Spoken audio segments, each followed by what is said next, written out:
Hello there. Encryption converts readable data called plaintext into secret code called ciphertext. Only someone with the correct key can decrypt and read it. Think of it like a locked box. Anyone can see the box, but only the key holder can open it. Encryption uses algorithms and keys. An algorithm is a mathematical recipe for scrambling data. A key is a secret value that controls the scrambling. There are two main types. Symmetric encryption uses one shared key for both locking and unlocking data. It is fast and great for large files. ES is a common example. The challenge is sharing the key securely. Asymmetric encryption uses a key pair, a public key to encrypt, and a private key to decrypt. You share your public key freely. Others use it to send you secure messages.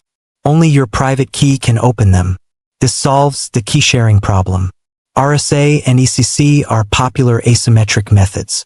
It also enables digital signatures to verify identity. Most secure systems like HTTPS websites combine both. They use asymmetric encryption to safely exchange a symmetric session key, then switch to faster symmetric encryption for the actual data transfer. Encryption protects data in 3 states: at rest on your device, in transit across networks, and increasingly, while in use. Strength depends on key length and algorithm quality.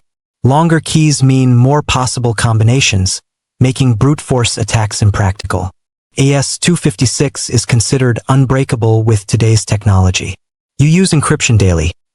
Online banking, messaging apps like WhatsApp, cloud storage, and smartphone locks. It protects privacy, secures identities, and builds digital trust. But encryption is only as strong as its weakest link. Weak passwords, outdated software, or stolen devices can bypass even the best encryption. Always use trusted apps, enable updates, and safeguard your keys. In short, encryption is your digital shield. It scrambles data using math and keys so only intended recipients can read it. Symmetric uses one key. Asymmetric uses a public-private pair. Together, they keep your messages, files, and identity safe in our connected world.